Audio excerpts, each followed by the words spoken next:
Hi, I'm David with Media Unlocked, and today we're hanging out with Niel Kesterson, owner of Dynamics Productions, and he's a 25-year veteran in the sound engineering game, and I'm going to let him talk a little bit more about himself here. He can explain to you guys a little bit more of what he does. So, thanks, Dave. Basically, I've been in sound for picture most of my career. I started off as a musician, wanting to record music, and since it's a very, very, very competitive field, I took the first job that came along, and that was working for a film production company. So my roots go back to actually recording onto magnetic film and reel-to-reel tape, if anybody knows what that is, and actually locking up sound to picture on a film edit bay and creating soundtracks for actual motion picture. Through the years, everything's progressed, everything's digital now, and in fact we're recording on digital media right now, and what was a very, very, very expensive thing to do to get any kind of motion picture or video is now in the hands of almost everyone. We have the iPhone and smartphones that can capture sound and video, and actually pretty decent. So I've seen the world change from very expensive to do anything like this all the way up through anybody has it in their pocket. The one thing that I've noticed all along the way is sound is always an afterthought in a lot of productions. Now, in the upper end Hollywood productions and LA and TV, things around the world, they of course build the budget in for sound. But as you start trickling down into lower budgets, sound is often, if it makes it on the budget list at all, if they're trying to cut budget, sound is usually cut before they cut the catering service. So I'm here to try to help you understand why you need to have good sound on the set, on your films, and hopefully, I want to show you the part of the upper end of sound so you can at least know where you could possibly go in the future and strive for that. But we're also going to show you some very inexpensive workarounds to capture decent sound. Again, it's often the most misunderstood thing on the set. Hopefully we can unlock some of those mysteries for you. So anyways, every Saturday we're going to be putting up a video for I don't know how many more weeks, but we're going to do a small series on kind of the walkthrough of sound as far as video production goes, and I'm going to let Niel take it away here. Okay, I want everyone to, in your mind, think about one of the best movies you've ever seen in the theater. $200 million blockbuster motion picture. You're about 30, 40, 50 minutes in. You're truly engrossed in the story. You've forgotten that you're sitting in a movie theater. You're listening. You're watching. But you're doing it all as a participant in the story.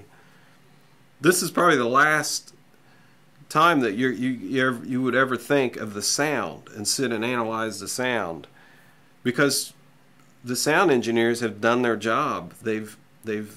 They're invisible. They've gotten out of the way. You don't notice the audio. You may notice swells in music, loud cannons, loud noises, but you're not really analyzing it. Now, another thing to think about, think of watching a bad home movie. Maybe it's something you shot, maybe it's something one of your friends shot or family members. And usually the first thing we notice is the bad sound, because it sounds like the person on camera is on the other side of the room. You say, why is it so echoey? I can barely hear what they're saying. So the camera may be on the other side of the room and using a telephoto zoomed in to just a headshot or a face shot of someone, but that sounds like they're so far away. Well, where's the microphone? The microphone is on the other side of the room. It's on the camera. So the ability to pick up decent sound starts with getting the microphone closer. That's what we're going to talk about, how to get a microphone closer. Now, right now, there's two microphones. You see one of them right here. There's another one right above me that's just out of frame. This is because we carefully planned this shot. Now this microphone, if this is a drama, I could hide this beneath my clothing and you would not see any microphone at all. And we'll get into that. We'll get into the details of exactly how to do that. The microphone above me it's farther away. It's not directly on my body, but it's a different type of microphone designed to be at a distance. This microphone is designed to be on the body. So we'll talk about what those differences are. Okay, now in order to achieve professional sounding soundtracks, you don't have to necessarily be a professional and you don't have to have the best equipment that's made. You just have to have good technique. Yes, the more expensive and more detailed microphone you use or mixer or whatever will yield better results. But there's a certain point at where good technique and a mediocre microphone can yield really excellent results, and spending more money on a better microphone is at that point you're going to just be eking out better results. And to an untrained ear, they may not even hear the difference between an inexpensive mic and an expensive mic, both used in an excellent way. So we're going to learn the technique on how to, doesn't matter what you use, how to get a mic in close, how to set it, and how to use what equipment you have on hand properly.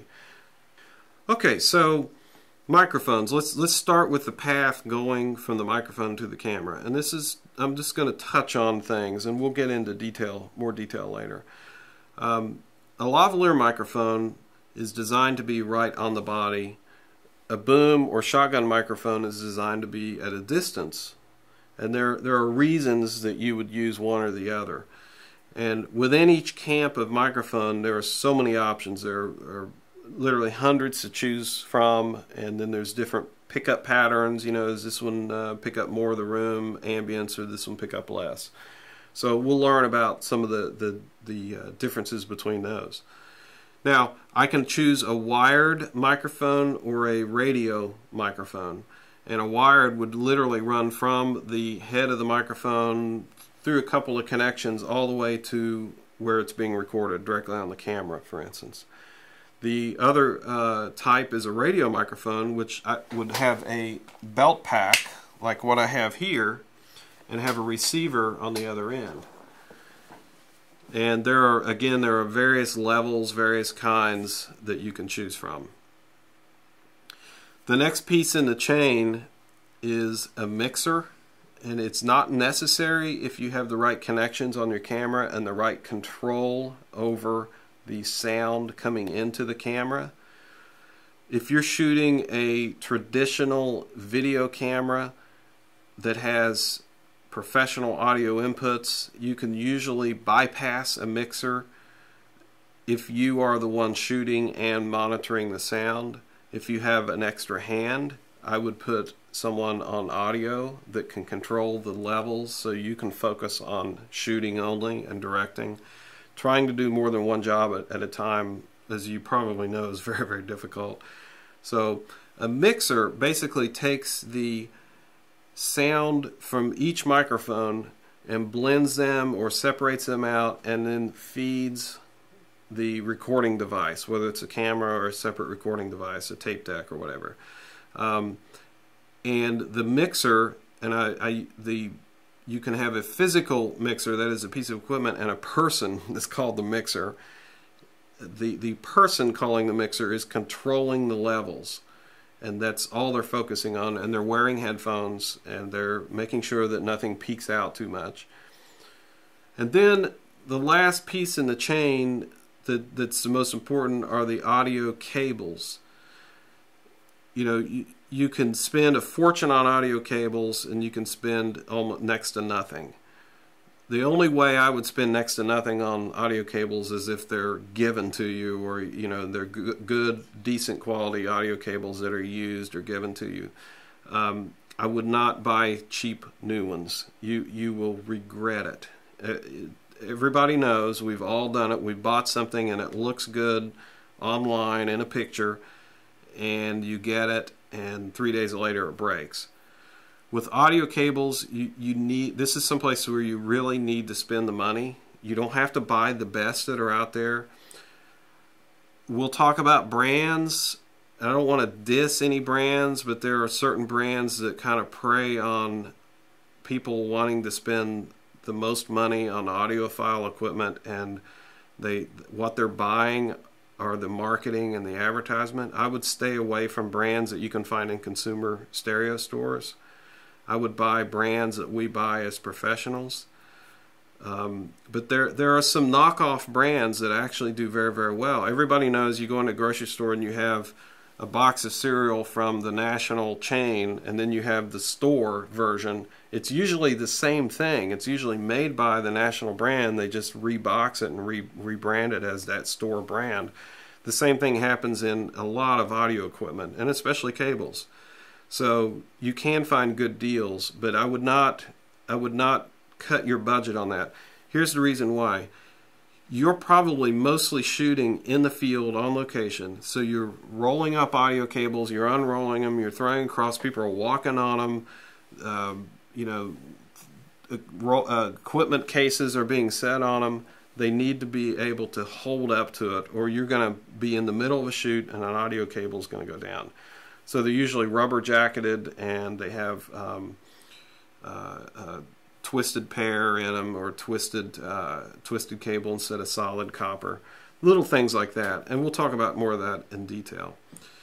The last piece of the pie, or the thing, is the recorder itself. The camera that you're recording on, if it has decent audio inputs, you're probably going to be okay. A lot of you shoot on DSLRs, and one of the main problems is it has a consumer input, and it's usually an input that is not very common in the professional audio world. In fact, when we were setting this thing up today, we had to scramble around and find the right connections in order to get into this camera. Meaning like an 1/8 inch mini plug that you'd find on an iPod. And the equipment that we use bigger connectors, and they lock in. In case someone trips on the cable, it doesn't pull the connection out, for instance. And if you jiggle the cable, it doesn't break the connection. Any other type of plug, a phone plug or an 1/8 inch plug, sometimes if you just jiggle the connection a little bit, it causes static, and I know everybody has had this problem. So we're going to try to alleviate that, or give you workarounds. If you don't have that option to do anything else, there are ways to get around that and to use that. You just have to be more careful. You can also record onto a separate audio device, whether it's a laptop, a portable digital flash recorder, such as like a Sony Zoom. You can even record on a tape deck if you want, a separate video tape deck, something that's digital. I'm only going to talk about digital. We're not going to get into the analog world. It's too complicated and too ancient and archaic. But we'll talk about how to record on a separate device, just your audio, and to resync it later in video post. And there are methods to do that, and it's unbelievably easy and ancient, at least in the world of film sound, of a way to do it. And you don't need anything special to do it. You can even use your hands. Okay, next time on Media Unlocked, we're going to talk about the lavalier microphone. You don't want to miss it.